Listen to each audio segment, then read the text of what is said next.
How many of you have seen the show? How many of you are caught up on the show? Oh, God. I know. Different. So, just so you know, as from the subtitle, it's from 300 episodes of Supernatural. We are going to talk about everything. Everything is on the table. All of the spoilers, all of the things, all of the bits. If you do not want to know what happens at the end of season 13 or the beginning of 14, I'm sorry, we're going to talk about it. You're on your own for spoilers, okay? I'm hereby avowing myself of any responsibility. So we're going to talk about all of it. The first thing we're going to talk about, though, is that writing is hard, right? God himself said so. That is okay. We are here to help you. This presentation is designed to help you. We're going to do the top 10 writing tips from Supernatural from all the episodes. So this is me. I'm Lisa Mangum, Victoria Lisowski. She's coming back down. I sent her on an errand. She's also going to team teach this with me. She's the only person I have met whose obsession matches mine. She's been a fan a lot longer, so I feel like I get bonus points for coming late and being crazy about it. So I've been a professional editor since '99. I'm managing editor for Shadow Mountain. I've been in the industry for a super long time. I've written books by romance novels. Stories are, I love you, Jessica. Stories are my life, and so long story short, in 2016, the end of 2016, I decided to watch Supernatural for the first time, and I watched 11 seasons in 33 days. Thank you. While I still worked full time, and while I went on 2 business trips, and then I watched it again and again and again, and now I'm on round 7. So that's where I'm at. Victoria has, she's the Sam girl to my Dean girl. She has also published some short stories. She's been a member of the League of Utah Writers, and she's been a fan since season 4. So sometimes we fight about it. Sometimes she remembers things more than I do, but very rarely.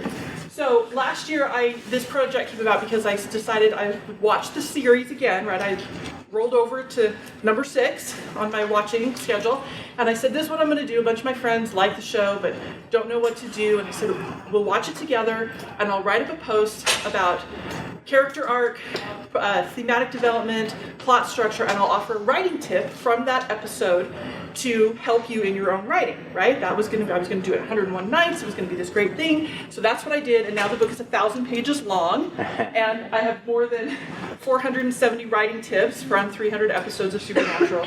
It's been super awesome, and so every time I watched it, because I watched for story, I was watching for different kinds of things. So if you actually want to talk more about this project or this book and how you might be able to get your hands on it, please let me know, because I can hook you up. It's kind of an amazing story. And I'm going to print a copy and take it to the convention and have everybody sign it. That's my plan. I know, it's going to be amazing. So the first tip I want to talk about is the importance of introducing unforgettable characters. The reason why we watch the show, the reason why we care about the show is because of the characters. And the first look our first look of your character in the story, whether that's the first page or the first paragraph or the first chapter, wherever we see your character the first time, we want to make an impact. There's a reason why Cass's introduction in 4 is so memorable. And I want you to find a way to go back. Thank you. We actually found it. So, I already introduced you. This is Victoria. Everybody clap for Victoria. Yay! I want you to go beyond the basics of what your character looks like. Yes, I need to know gender, name, age, those kinds of things are very, very helpful. Thank you. But beyond that, I want you to take a look at what your heroic quality that your character might demonstrate. I want you to show me that really, really fast. Whether it's strength or courage or intelligence, I want to know that really right up front so that I have something to hang on to. We're going to talk about all these in more detail. And I want you to pay attention to your character's appearance, their first couple lines of dialogue, and their first couple actions that they take in the story. Those elements should tell us something very valuable about the character and help us remember them. Yes? By appearance, you're meaning like when they enter the story and not their yes. physical look. Our first look. So we're going to talk about that because I have examples from the Would you be willing to share this when I write everything down? Yes. It's a very large PowerPoint because there's a lot of pictures, but I would be more than happy to share it. So because there's a ton of information. So when you're building your character, when you're getting started, this is a great exercise to do. Write down 5 heroic qualities of your character. I've listed some on the side: courage, humor, protectiveness, generosity, loyalty. look at the people you admire in your own life and identify what heroic qualities you see in them and apply them to your own character. And then I just need you to pick one of those at the very beginning of the story so that at the end, when they do something extra heroic, when they actually use that quality to defeat the antagonist and conclude the story, we can look back at the beginning, that first chapter, and say, see, I knew it all along. And so when Sam jumps into the pit at the end of season 5, we believe it because we saw from the very beginning that he demonstrated those qualities of self-sacrifice and family and loyalty from the very, very beginning of the show. And that is part of why that moment has such great impact, because we saw it develop over those 5 seasons and even to this day. Our sweet Sam. Okay, so our first look, this is part of the appearance. What does that look like? Our first glimpse of the Winchester family is at the very beginning before the title card comes up, and we see this perfect little nuclear family, right? We've got John is the proud dad, we have Mary who's the loving mom, we've got Dean who's the protective big brother, and we have little baby Sam who's not in this picture because they didn't actually get a picture of all 4 of them until episode 300. But Sam's sort of the heart of the family. It's what they've brought everybody together. So even if that's the only thing you see, you already know the family dynamics and you already can pay attention to who is important. And that's our first glimpse, and we never really see this family like that again. So our first introduction to Jess is that she shows up, right? She and Sam are going to go to the Halloween party, and she's dressed up as a sexy nurse, which is important because it's kind of symbolic that he sees her as a source of healing, but he also sees her as kind of an object of affection and desire.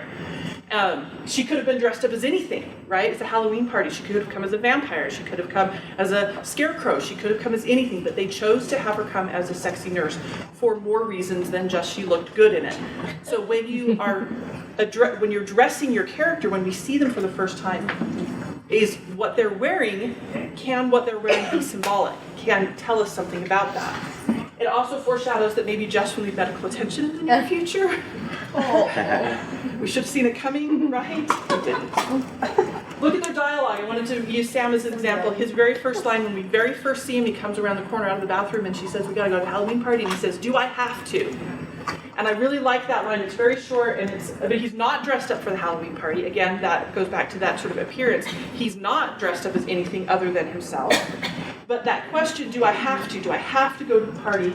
Establishes him somewhat as an outsider. He doesn't want to be involved in the larger group. He doesn't want to participate in this cultural thing, like at this party that he would rather stay home. And that tells us something about Sam and tells us something about how he feels. We find out in season 14 why he doesn't like Halloween as much as he does, which is a whole nother thing.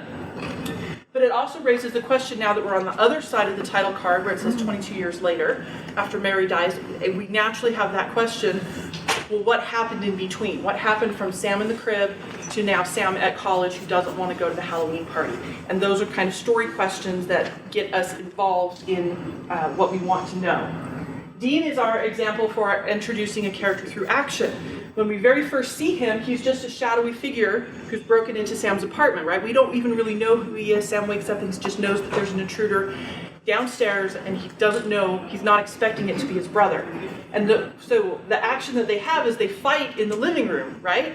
And we immediately see their relationship, that they're brothers, the sibling rivalry, that they're pretty evenly matched, although Dean fairly easily overpowers Sam in this fight.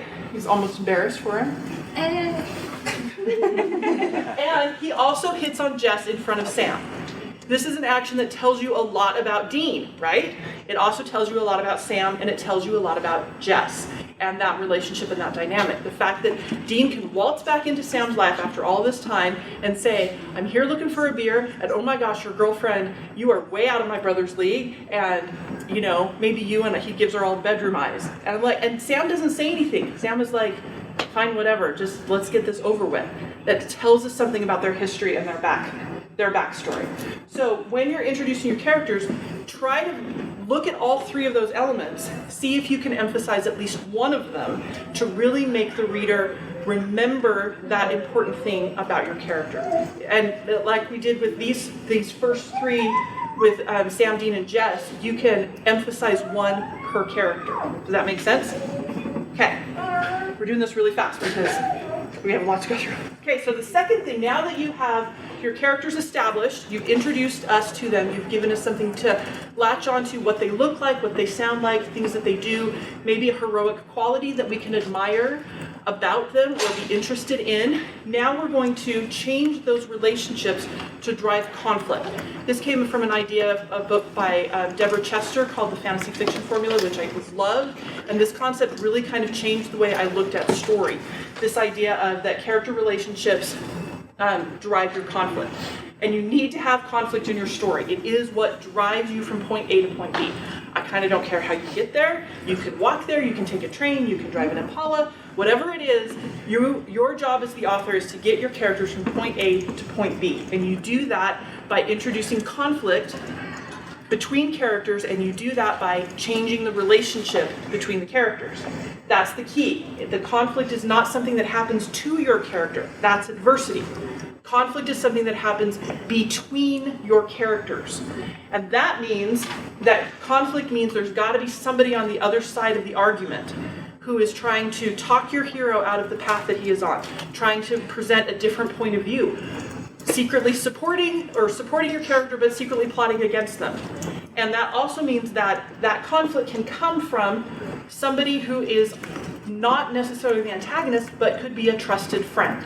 We saw that obviously here in 14, Ballot Box, is that a good example?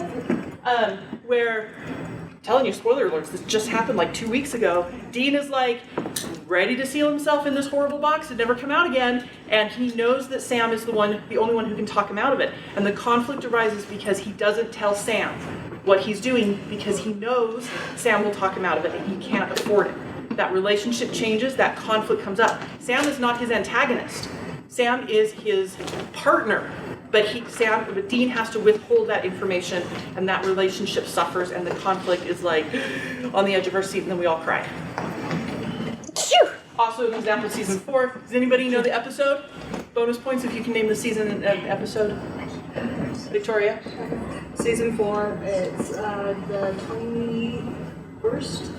22. 24, No, 20. This is before 22. No, this is when the levy breaks. This is when the levy breaks. This is 22. No. No, it's 21. It's 21.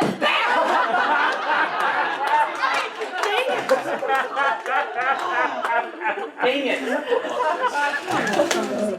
I was right. I did not question you on season 1 through 5. Question I shouldn't. season 1 through 5. So bad. Okay. And now you won't believe anything I say. No, she has to come up now. I know. Well, she's going to do the next part. So this is an example. The relationship between Sam and Dean. Their relationship is they are brothers. They will always be brothers. That is what the story is built on. For all of these years, for all of the 15 years that they've been doing the show, it's because Sam and Dean are brothers. That's what we're invested in. That's what we show up for.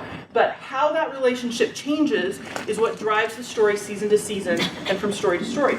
So you start asking yourself, well, what happens when the older brother and the younger brother try to become more equal rather than having that kind of different relationship?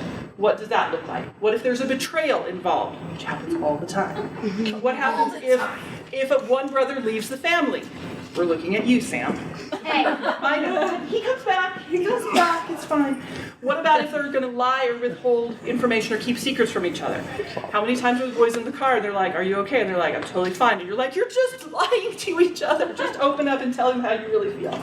What if they have to face a common foe? Now their relationship changes because now they're on the same side against an enemy. This is from season 5, the end. Spoiler alert, this is the moment they stop the apocalypse. It's one of my favorite episodes ever. And what about if one of the brothers dies? Again. Or again, because that happens a lot too.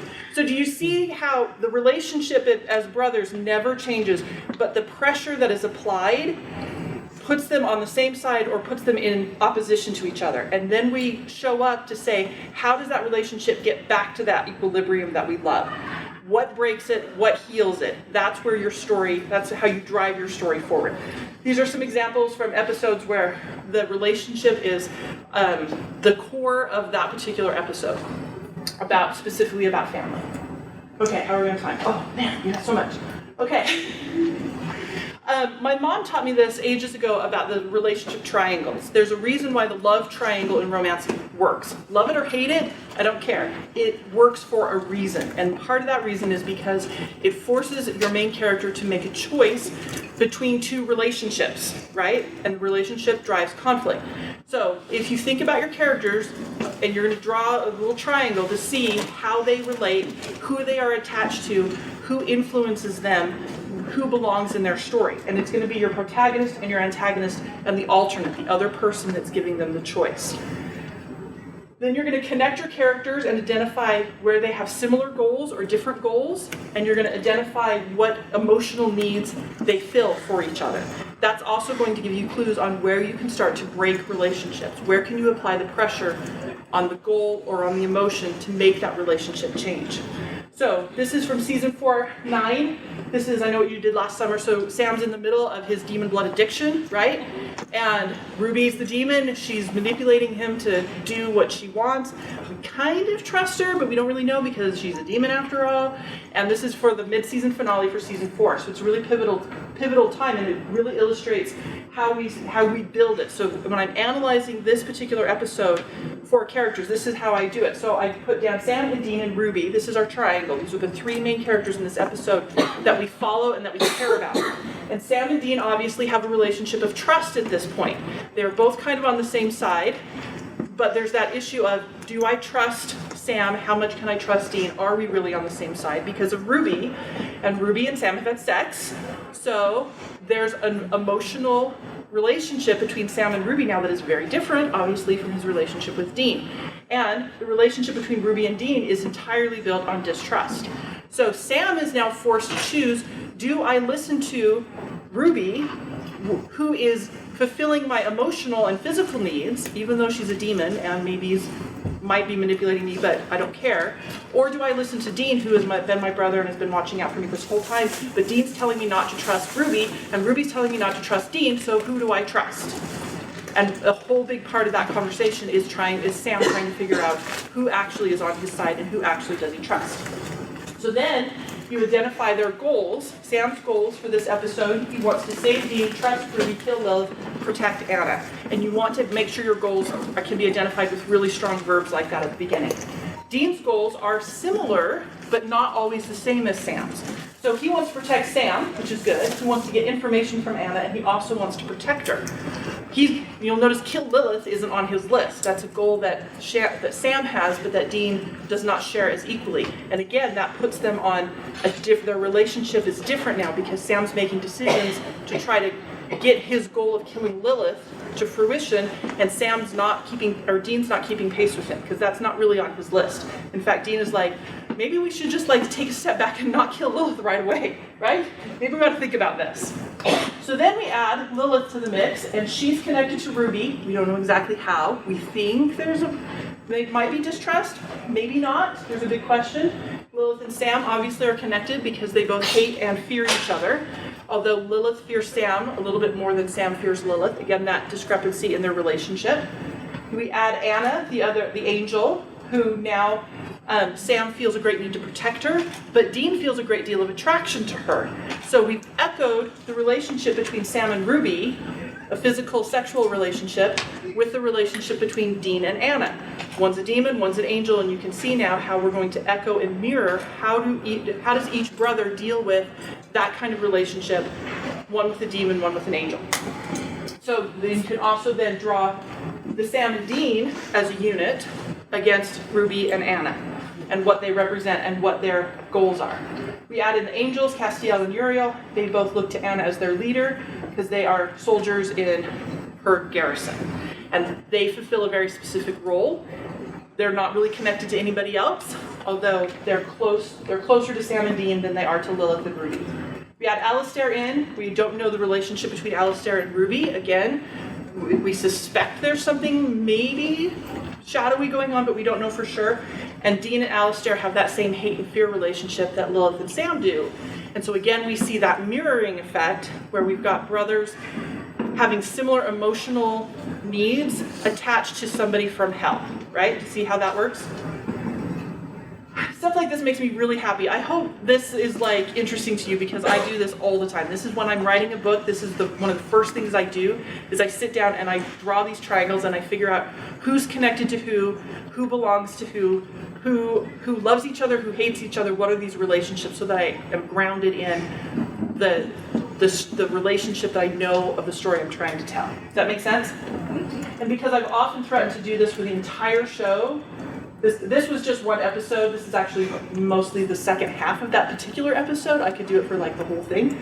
And I almost did at this point. So I put in the Winchesters, right? And I started to group them together. If you have a large cast of characters and a little chart, triangle chart like that is going to be too much. As long as you can group them together and know where they belong, you might come up with some really interesting relationships as well. Then I added the girlfriends. Then I added the hunters in green. Then I added the Hell crew. And then I added the angels. That's why I put Lucifer closer to Sam and Michael closer to Dean, because that mattered. And then I put in the witches and the reapers and the vampires. And then I put in the men of letters. And then I put in the prophets and psychics. That's a lot of characters over 13 seasons, but they all have a place in a structure. They all belong to some kind of category. So then, when I'm looking large, maybe my triangle isn't about Sam and Dean and Ruby. Maybe it's about the Winchesters and the angels and the demons. And how does that relationship change? Sometimes they're working with the demons, sometimes they're working with the angels, sometimes they're working with both. Sometimes Crowley is making Sam and Dean work for him. And you could go back to this triangle, back to these relationships over and over and change it. But you need to know who your players are. Okay, really fast. Holy cow. So fast. Go. You want to change their values. You know who your relationships, you know your characters, you know their relationships. Now you're going to make them pick. And you want to do that by making sure they have strong values. You can figure out this sentence. If you can complete this sentence for your character, will go a long way in helping you understand their goals and knowing what to withhold from them to make them fight for it. So these are just some examples of values that your character might hold dear to their heart. And when you put those values in conflict with each other, that's where the magic happens. So for example, for Dean, he might complete that sentence and say, nothing is more important than killing monsters, except for Sam. So what will Dean do when Sam becomes the monster? What will he pick? Well, we know Dean at this point. He says, Dad says I might have to kill you. Does he ever kill Sam? No. Is he ever going to kill Sam? No. We know that no matter what, nothing is more important than Sam, full stop, period. But we get a lot of mileage out of the story by putting Sam in danger and putting him in a position where Dean has to continually make that choice. We escalate the choice, we escalate the danger, we put Sam in more and more dangerous positions so that we force Dean every time to say, I pick Sam. I pick Sam. The world is going to end. It doesn't matter. I'm picking Sam. Likewise, Sam does the same thing. Nothing is more important to me than my family, except for being normal. Here's an example where this changes over the course of the story. At the beginning, this is a true statement for Sam. It's why he goes to college in season 1, right? He walks away from the hunting life because nothing is more important to him than being normal. Except by the time season 10 rolls around, those values have changed, and he says to Charlie, this is my life, I love it. And he says to Mary, this is my family hunts, this is who I am. Now, his value statement is nothing is more important to me than my family, full stop. He has set aside this desire to be normal because he's recognized that his normal includes hunting. His family hunts, this is his family, this is who he is, and he's come to terms with that. And we got a lot of mileage out of Sam coming up against this question, having to make choices and choosing family or normalcy over and over and over again. And then we get the perfect Winchester hug, right? Did we all cry? We all cry. Okay, Victoria, you're up. Okay, so forcing impossible choices. Storytelling is all about putting your characters in situations where they have to make horrible, terrible choices, right? We've got an example of this right here where Lucifer says to Sam, you'd do anything to save Dean and he'd do anything to save you, and that is the problem. You can't stand to lose Dean again, and he could never lose you. So instead of choosing the world, you choose each other, no matter how many innocent people die. And they do this over and over and over again. And what is the consequences of those choices that creates the conflict that makes your plot compelling? So you need to have, your character needs to have a goal, and then your job is to make it, getting to that goal as awful and horrible as possible. So, make a list of the choices your character has to face, and then slowly escalate it as time goes on. If in season 1 of Supernatural it starts with finding Dad, in season 11 of Supernatural it's can we defeat God? It escalated. Otherwise it's boring. So when you make a list of the consequences of your choices, you need to make sure that they are terrible or that they matter. Does your character accomplish the goal? And do they learn from the consequences of their goal? Do they change their goal to something else when the consequence is too horrible? You may recognize this as the try-fail cycle. Yes. Make a choice. Do they succeed? Yes. Something happens. No. Something else happens. Yes. So, example of this, closing the gates of hell. Sam kind of stumbles across starting the trials, and then he chooses to do it. But the consequence is that he's going to die. And we all know how everyone feels about Sam dying. And so Sam chooses to stop, chooses not to complete the trials, which, yay, should mean that he's fine, but then he almost dies anyway. And then Dean is faced with a choice. Does he let Sam die, or does he do something terrible? Spoiler alert, he does something terrible. And he chooses to trick Sam into saying yes. Kevin dies. Sam chooses to expel Gadriel, and he almost dies again, but a positive consequence is that Gadriel then helps them to defeat Metatron later on. So the consequences should often be terrible, but sometimes they can be good and be surprising. Oh, that's the tri-fail. Tri-fail cycle, yeah. Jump in that. Sorry. Spoiler alert, it was the tri-fail cycle. So season 5, everything, your way to build up to your finale, to the final showdown, is to take away every single option until the protagonist has no choice but to face the villain. Season 5 is an excellent example of this because we start out with Sam saying yes to Lucifer would be the worst thing that could possibly happen. That we must prevent that at all costs. So we have to try everything else before we get to that point. And so we go. Willpower, sticking together, splitting up, seeing the future and doing things differently. The Antichrist, cult, God. Maybe everybody should just die and go to heaven, because heaven's not that bad. You know, it's cool. Dean saying yes, Adam saying yes, pagan gods, archangels, and maybe if we can't save everyone, we can save a few people, but in the end, Sam saying yes is the only possible choice they have left. It's not only the only choice, but it is the best choice. But we would not have believed that if we had started off with that choice in episode 1. Because if they had presented that in episode 1, everybody would have said, that's ridiculous, why would we do that? And so we had to go through the entire process to find out why Sam needed to say yes and why that was the only option. And a similar thing happens in season 14, where Dean is going to get in the Malik box. And we all knew in one of the more recent episodes that he wasn't going to get in the Malik box because they had not exhausted every single last option yet. And so there was a lot of tension. Oh, is he going to do it? But everybody knew he wasn't. It's the only idea. And there's a bunch of other times where they do this.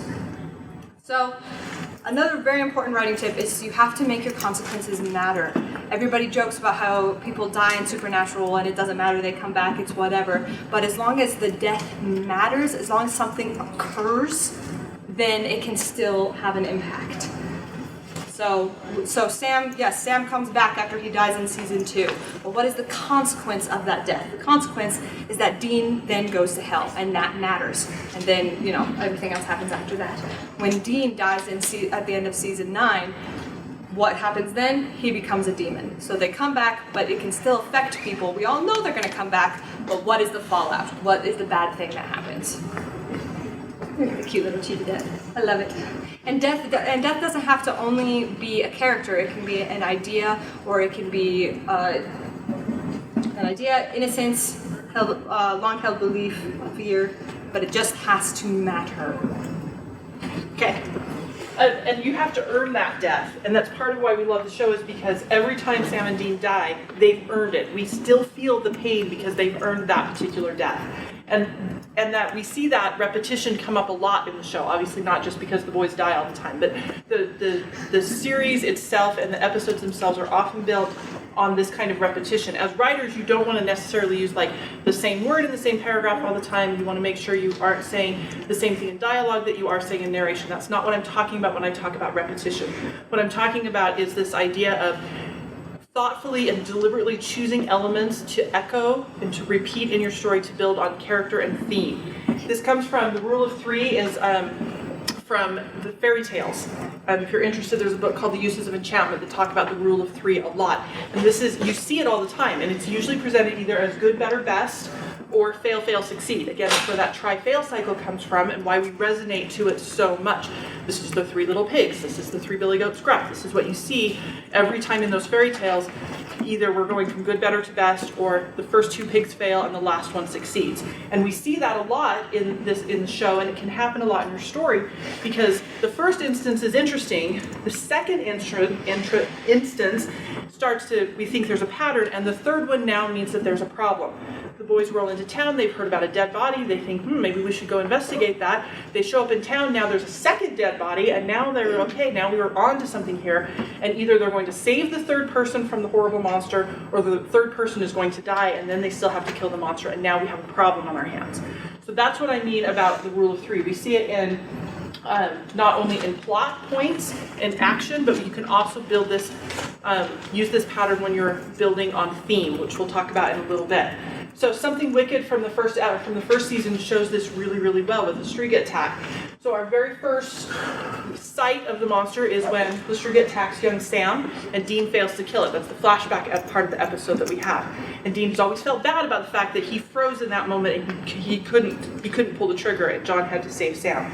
So then in the episode, that's the first instance. That's interesting. Now we've got the second instance. The pattern is forming. The Striga is in Michigan. That doesn't sound right. At any rate, I'll look it up later. He's attacking siblings. He attacks Asher. The older brother Michael is worried about his younger brother, and we know he's going to be the next target. The third time we see the monster is when it attacks Sam as an echo of the first time, and this time it's different. Fail, fail, succeed. This time Dean can kill the monster and is finally able to put a closure on that redemption arc for that particular episode. Other bookends that are really valuable to illustrate the point in the pilot, we can see it here from an episode, from the beginning and the end to an episode, so you can do this at the beginning and end of a chapter, as well as the beginning and end of a book. So spoiler alert, Mary dies at the beginning of episode 1. Spoiler alert, Jess dies at the end of episode 1, but the fact that they paralleled those images meant that we understood why their relationship counterparts, John and Sam, went on the path of revenge that they did, and that drives a whole bunch of the story. You can also flip that bookend, same exact scenario, same exact characters, but with a different reaction. So at the end of 13, Jack the Nephilim has come back to the bunker. Sam's kind of cool with it. Dean is not, and Dean says to Jack, if I'm right and it comes to killing you, I'll be the one to do it. But at the end of that season, now here, or at the end of that book, we have the exact same scenario. Dean comes into Jack's room, Jack is upset, just like he was before, and this time instead of saying, I'm going to kill you, he says, your family, essentially, I'm going to be the one to save you. And we have flipped that moment, and it has great power because it's the exact same scenario, but with a very different result. So look for places in the beginning of your book that you can mirror and echo or reflect in a new way at the end. Your readers will pick up on it. You don't have to do a lot of hard work to point it out. We do the same thing in season 9 where we start with Dean where Sam's dying and he calls on an angel for help, and at the end of that season Dean is dead and Sam calls on a demon for help, which is kind of interesting, that parallel between the righteous man and the boy with the demon blood. We even see it here at the end of season 1. We got work to do. They did it in season 2. They did the callback in fan fiction, which was the 200th episode for us. We've got work to do. That same line, it evokes that emotion. We love that moment. We've recognized it even though it only shows up a couple times. It's the same reason why the iconic bitch jerk exchange only shows up in the series, 7 times? Not very often. Maybe 6 through all 300 episodes. And yet it is an iconic exchange that we recognize. That repetition of it was used deliberately and evocatively so that we believe it is more prevalent than it is. Okay, pacing. We're going to talk about season 6. Wisconsin, actually. Wisconsin. Yeah. What was So the, close. what was theme number 7? I missed it. Oh, this is number 7 is pacing. Yeah. Story structure. Structure story with strong pacing. So with a television show like this, there's a lot of episodes. Not every single episode is going to be central to the plot, but making sure that you set out your pacing so that it goes with a nice even flow and slowly escalates towards the finale is really, really important. With Supernatural specifically, we start with the first episode, which establishes the theme of the season, so that we can know what we're doing and who we're up against. A few Monster of the Week episodes, and then it pinches. Oh, don't forget the villain! Like this bad stuff is happening, and then it escalates more into the mid-season finale, and that is usually a strong episode that hits us hard and propels the plot forward. The episode directly after that starts the boys changing from reaction to action. So now they're going to get the bad guy. They're going to make more decisions and not just be affected by what's going on, escalating further until we pinch again, and then go on up until the finale. Fight the bad guy, defeat them, set up cliffhanger for the next season. So we can see that this is an example of season 6 of how they do that, which episodes cause which twists, and also season. Oh, go back just one more slide. So the Caged Heat and Appointment in Samara, that was the mid-season finale and the mid-season when we returned. But you'll notice that it wasn't 9 and 10, and that was strictly because of the way the calendar fell. But the fact that they're all roughly in that same point in the story means that they're following that same kind of structure. It's not always exactly that, but it's around Pretty close. around those episodes. Okay. Supernatural does 3 things exceptionally well. They do the horror, they do the humor, and they do the heartbreak. And there's no episode that showcases those 3 things as fantastically, in my opinion, as Mystery Spot. We start off with the humor. This is one, like, everybody loves this episode. It's hilarious. You're laughing, Dean is dying, we're all having a great time.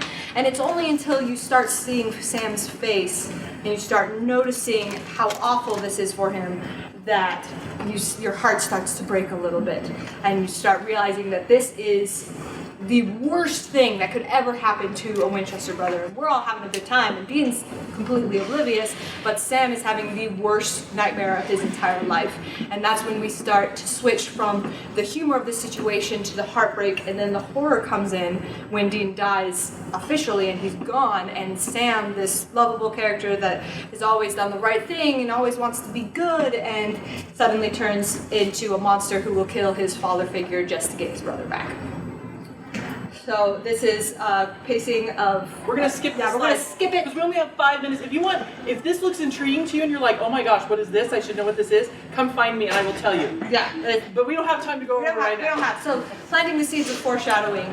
Season 1 plants all of the seeds of foreshadowing that extends all the way through season 5. It's one of the reasons that I love the first 5 seasons so much. Everything is set up at the beginning. And then if you do that, then you can reap the rewards afterwards. You don't have to set up those questions anymore. The questions can change. Instead of, what is Sam a freak? We already know he's a freak. What kind of freak is he? Is our family cursed? What are other families cursed? And why is our dad so messed up? Well, other people have it even worse than we do.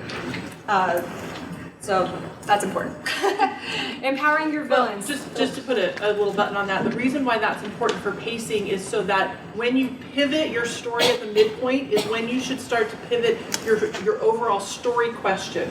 You still have your overall story question of, will the hero defeat the villain at the end? But now that midpoint is, what are the specific actions that my hero will take to defeat the villain? So you're going to start refining your motivation, and you're going to start refining the actions that your character is going to do to further refine that story question. And that example from Nightmare from season 1 is an example of how they did that to focus those questions to be more story driven and less nebulous.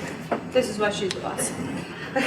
So another thing that I love about Supernatural is that it has really, really awesome villains, and it has some really terrible villains. So we all know our favorite villain, we all know the terrible villains. but they need to slowly escalate throughout your story. Some people say that they kind of went too big with supernatural, so focus on that in your story. Make sure that they're slowly escalating, but they're not getting unbelievable and ridiculous.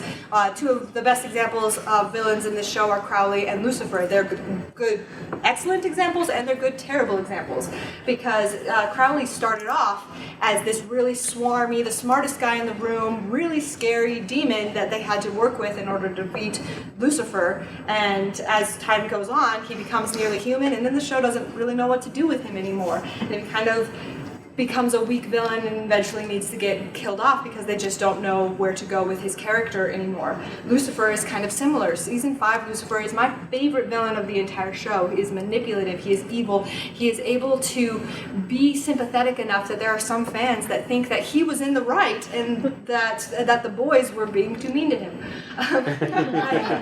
As opposed to Season 7 Lucifer, who's just a hallucination, who's a lot more comedic, a lot more ridiculous, and then when Lucifer, the character, comes back in Season 11, he takes a lot more inspiration from those hallucinations than the original Season 5, and he kind of just becomes a petulant child, and he's not nearly as frightening as the manipulative, evil character that he was in Season 5. Sam loves villains. We all love villains. And so giving the villain some sympathy, giving him a reason for us to empathize with him, makes many villains stronger. Makes us understand why they're choosing the things that they are choosing. In Skin, we see this with the shapeshifter when he's talking to the girl and it's like, maybe he's just a genetic freak and he never fit in and it was really sad. And then the audience goes, oh, that is really sad. Cool motive, but still murder.